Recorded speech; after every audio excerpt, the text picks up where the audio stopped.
Allahu akbar, Allahu akbar. Allahu akbar, Allahu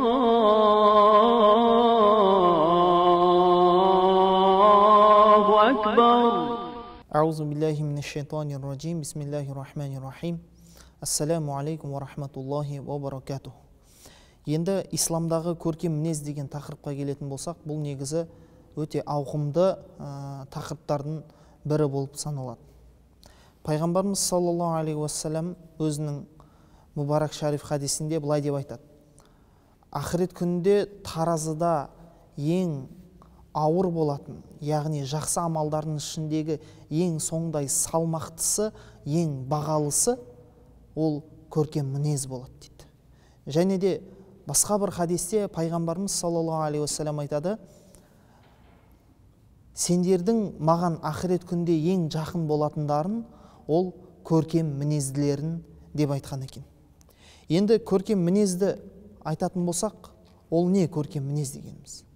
Оны біз жақсырақ түсіну үшін сол жаман мінез дегеніміз не? Мәселен тәкаппарлық, біреуді менсінбеу, біреудің үстінен жоғары қарау. Демек, сол тәкаппарлықтың болмауы, кішіпейілділік дегеніміз ол не болып саналады екен? Көркем мінезге жатады екен. Кез келген көре алмаушылық, басқа да осындай бір жағындай қатты ашулану, болмашы нәрселерге ашулану, сол нәрселерді істемеу, біз не деп атай аламыз? Соны баршасын көркем мінез деп аталамыз. Енді көркем мінез, біз сол көркем мінезді қай уақыттарда көрсетуіміз керек? Көркем мінезді кез келген уақытта көрсету қажет. Қазіргі таңда, қазіргі қоғамда қалыптасып қалған жағдай кез келген баршамызда. Ол адамдар көркем мінезін, өзінің мінезін, жақсы мінезін тек қана көшедегі адамдарға, жұмысындағы жанағындай адамдарға, былайша айтқанда сыртта ғана көрсетеді. Ал өзінің үйіне оралған кезде барлық бағанағы күндіз бойы жұмыс барысында ашуланған бүкіл ашуын келіп не істейді? Өзінің отбасына келіп сол ашуын көрсетіп жатады. Отбасына сол сырттағы адамдарға көрсеткен өзінің бағанағы көркем мінезділігін не істемейді? Көрсетпейді. Керісінше нағыз өзінің жаман мінез жақтарын көрсете бастайды. Бұл негізгі қателіктердің бірі болып саналады. Ең біздің жақын адамымыз ол біздің отбасымыз, ол біздің әйел бала-шағамыз. Бізге жаны ашитын, шынайы жаны ашитын адамдардың бірі ол осы біздің бала-шағамыз, отбасымыз, анамыз, әкеміз деген секілді. Нағыз сол көркем мінезділікті негізінде осы жақындарымызға көрсетуіміз керек. Үйге барған кезде, үйге оралған кезде, әйеліңізбен мәміледе, бала-шағаңызбен мәміледе барынша көркем мінезді болып, оларға өзіңіздің ақыл тәрбиеңізді, жаңағыдай ақылыңызды айтып, тәрбиеңізді беріп отырғаныңыз дұрыс. Ата-анаңыз болса, ата-анаңызға жақсы құрмет көрсетіп, олардың разылығын алып, айтқан сөздеріне құлақ асуыңыз не болып саналады? Көркем мінез болып саналады. Тіпті пайғамбарымыз саллаллаху алейхи уассалам айтады: кез келген мысалға ер адам өзінің жұбайына, өзінің қолыменен жаңағы жұбайына, бала-шағасына тамақ беретін болса, соның өзі Алланың құзырында садақа болып жазылады дейді. Яғни ол да бір жақсы амал. Демек, оны да біз неге жатқыза аламыз? Оны да біз көркем мінезге жатқыза аламыз. Алла тағала Құранда айтады: «Кана фи расулиллахи усватун хасана». Алла тағала Құранда айтады: Алла тағала, кешіріңіздер, Алланың елшісінде сіздер үшін көркем мінез бар дейді. Сендер үшін үлгі өнеге бар дейді Алла тағала. Демек, нағыз осы кімнен үлгі алатын болады, үлгі аламыз десек, осы мінезімізді жақсарту, мінезімізді кімге ұқсатсақ екен деген сұрақ туындайтын болса, ең бірінші ол пайғамбарымыз саллаллаху алейхи уассалам болып саналады. Енді осы пайғамбарымыз саллаллаху алейхи уассалам өміріндегі көркем мінезділік танытқан, көрсеткен тұстарын айтатын болсақ, Бірде бір кісі келіп пайғамбарымыз саллаллаху алейхи уассаламға бір-екі жүзім алып келеді. Я Расулалла, мына сізге деп жеңіз дейді. Соны пайғамбарымыз саллаллаху алейхи уассалам дәмін көреді де баршасын не істейді? Өзі жеп қояды. Содан кейін соны көрген сахабалар сәл түсініспеушілік танытып, сәл пайғамбарымыз саллаллаху алейхи уассалам істеген ісін түсінбей, былай деп сұрақ қояды. Я Расулалла, сіз негізінде әдетіңізше сізге біреу бір нәрсе беретін болса, сізге сыйлық беретін болса, осындай бір тамақтың түрін бөлетін болса, сіз міндетті түрде сол сыйлықты бізбен міндетті түрде бөлісетін едіңіз дейді. Бұл жолы бірақ сіз олай істеген жоқсыз. Сіз бізге жүзімнен дәм татқызған жоқсыз дейді. Неге олай істедіңіз, я Расулалла дейді. Сонда пайғамбарымыз саллаллаху алейхи уассалам айтады, ол жаңағы кісінің алып келген жүзімі өте ащы еді дейді. Соны мен жек көрген кезімде ол ащы болды да, бірақ оғының көңіліне тиіп кетпесін деп, мен сол жақсы тәтті екен деген іспетті көрсетіп, оның барлығын істедім, сол жүзімді барлығын жеп қойдым дейді. Ал егер де мен сіздермен біреумен бөліскен кезде, сіздер бәлки бір қателік жасап, сол жүзімнің айыбын айтып, мынау нендей ащы, мынау онша емес қой деген іспетті сөздерді айтып, ана кісінің көңіліне сөздеріңіз тиіп қояр ма деп қорықтым да, сендермен бөліспедім дейді. Яғни қараңыздар, пайғамбарымыз саллаллаху алейхи уассаламның мінезі қандай? Пайғамбарымыз саллаллаху алейхи уассаламның басқа адамның көңіліне қаншалықты мән берген, басқа адамды ренжітіп қоймауға, басқа адамның көңіліне бір тимеуге қаншалықты не берген? Мән берген пайғамбарымыз саллаллаху алейхи уассалам. Осындай жағдайлардың өте көп жағдайлар пайғамбарымыз саллаллаху алейхи уассалам өмірінде. Бірде Айша анамызға сахабалар келіп, Айша анамызға мынандай сұрақ сұрайды. Айша анамыз деген, яғни пайғамбарымыз саллаллаху алейхи уассаламның жұбайы. Пайғамбарлардың, біздің пайғамбарымыздың жұбайларының баршасы мұсылмандарға ана болып саналады. Оларды біз не деп атаймыз? Ана дейміз, біздің аналарымыз. Сол Айша анамызға бұлай деп сұрақ қояды: Расулалланың саллаллаху алейхи уассаламның мінезі қандай дейді. Сол кезде Айша анамыз айтады: сендер не Құран оқымайсыңдар ма? Пайғамбарымыз саллаллаху алейхи уассаламның мінезі Құран ғой дейді. Яғни Құранда Алла тағала не айтты, нені істе деді, соның барлығын пайғамбарымыз саллаллаху алейхи уассалам істейтін еді. Және де Алла тағала Құранда нені істеме деді, соның баршасында не істемейді? Пайғамбарымыз саллаллаху алейхи уассалам еш уақытта істемейді. Бір аятта Алла тағала былай деп айтады: хузил афуа, өзіне өмірлік ұстаным ретінде сен кешіруді ал дейді. Жұртты кешіру, саған сені ренжіткен адамды, саған жаманшылық, бір зиян жеткізген адамдарға, соларға кешіріммен қарау сенің өмірлік ұстанымың болсын дейді Алла тағала. Уамур бил ма'руф, және де халыққа, жан жағындағы адамдарға барынша оларға жақсылықты бұйырып отыр. Жақсылыққа жол сілтеп, оларға жақсылық істеуді айтып отыр дейді. Уарид анил жахилин, және де еш нәрсені түсінбейтін, сөзге ұқпайтын, қалай мысал келтірсен де, не айтсан да сондай бір адамдар болады, өте қиын адамдар. Олармен сен не істеме? Тартысып, сөз алысып, оның қажет жоқ. Сен ондай адамдардан, надандардан не істейді Алла тағала? Бет бұр. Оларға мән бермей, өзінің мақсаттарында ары қарай жүзеге асыра бер деген дейді Алла тағала. Міне, пайғамбарымыз саллаллаху алейхи уассалам осындай іспетті аяттардың баршасын істейтін.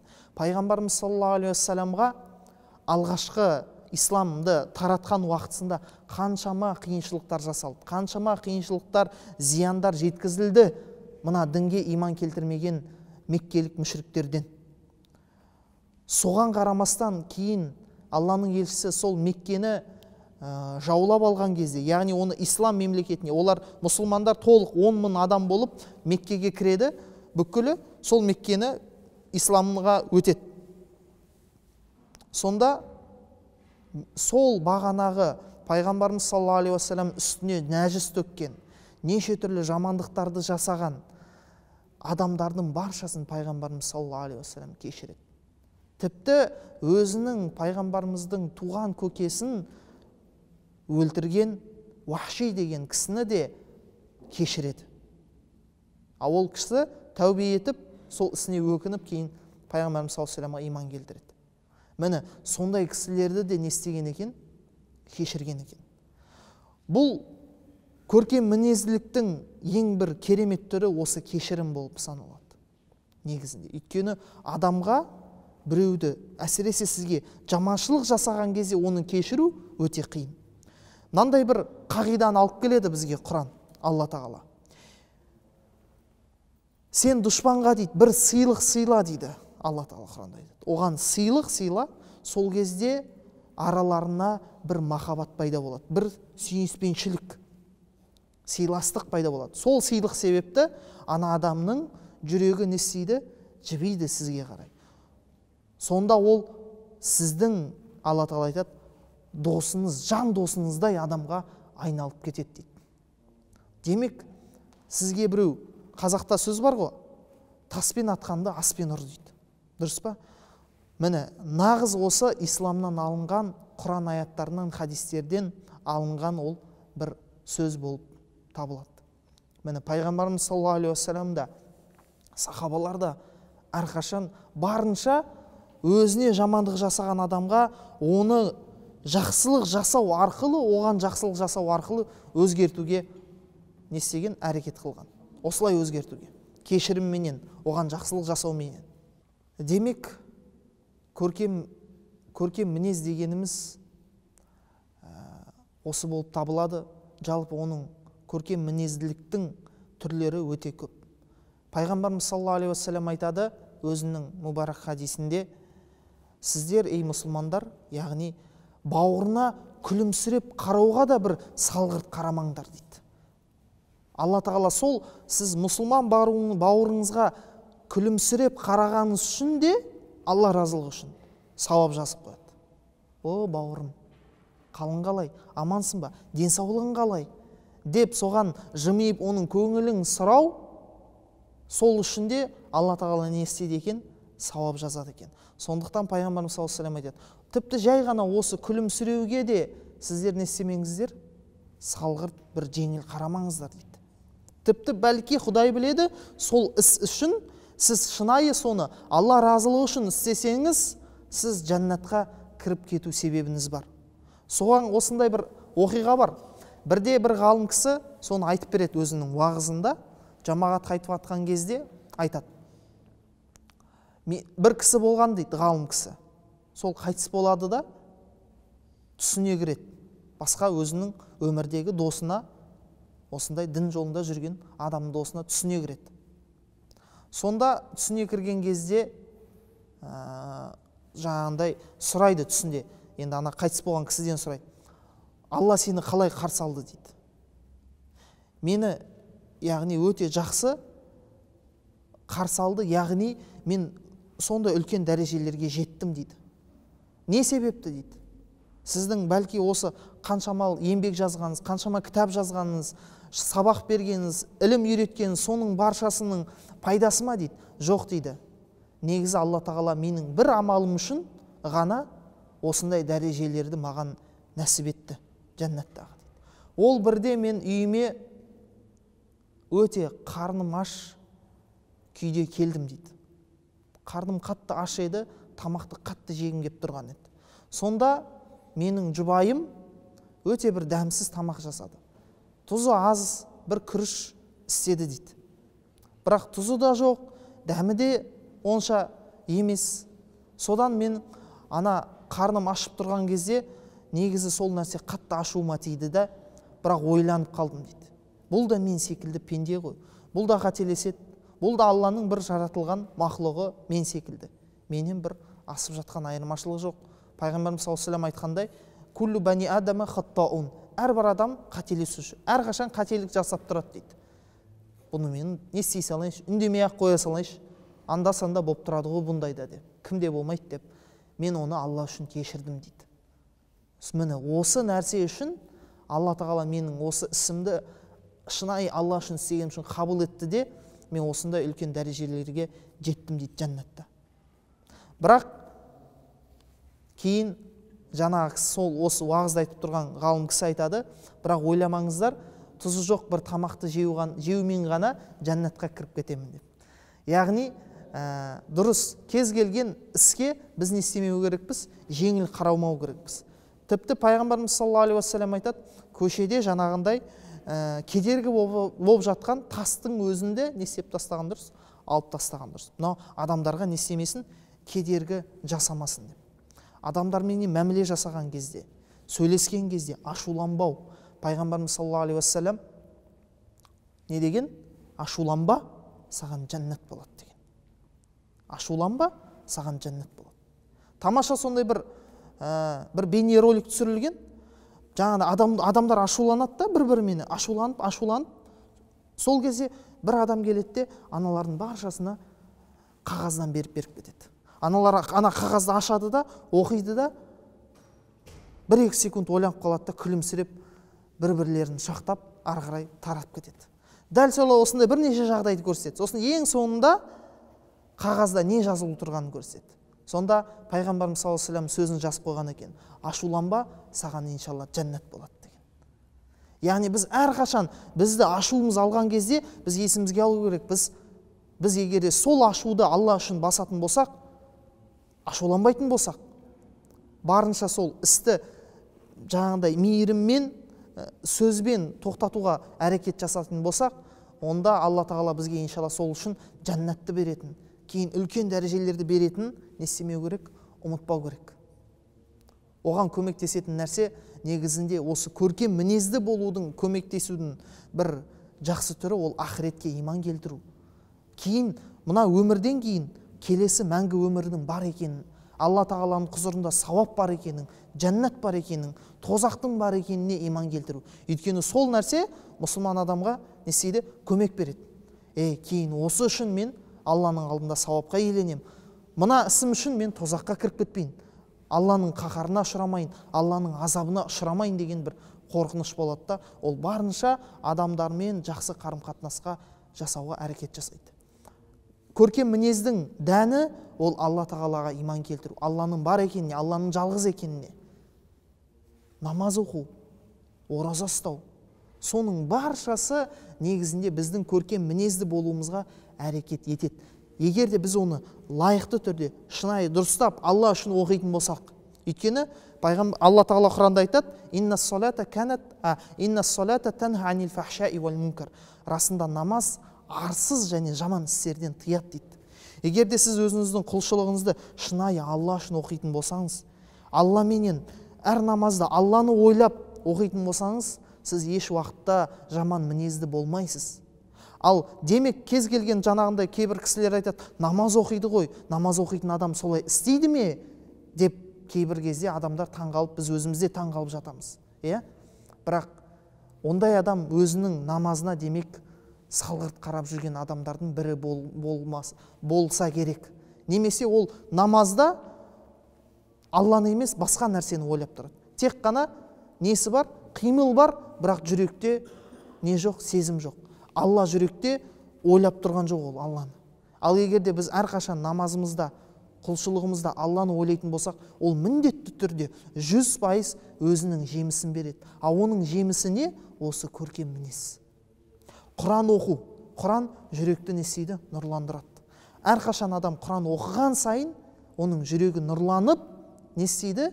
Ол еш уақытта ешқандай да күйзеліске де, орысша айтқанда депрессияға түспейді. Ол әрқашан не жүреді?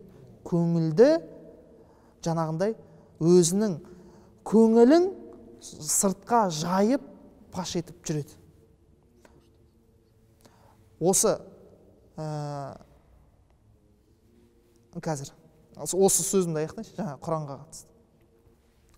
Бірде бір жаңағындай психолог дейді ғой, сол психолог кісі айтқан екен: маған мына қоғамдағы бүкіл азаматтар келген дейді. Яғни оның ішіндегі әрбір жаңағындай беделді компаниялардың басшысы болсын, басқасы болсын, ел азаматтары, басқа бәрі келген дейді менің алдыма дейді. Тек қана Құранды жаттағандар және Құранды оқып жүргендер маған еш уақытта келмеген дейді. Өйткені олардың жүрегі ешқашан не істемейді, ондай бір күйзеліске түспейді, мұңға түспейді олардың. Құран менен олар әрқашан неде жүреді? Көңілде жаңағыдай мұңайып жүрмейді. Және олардың демек жүректе мұң болмаса, оның іс әрекетінде ашу болмайды. Ол әрқашан мейірімді, рахымды, жұртқа өзінің мейірімін не істеп жүреді?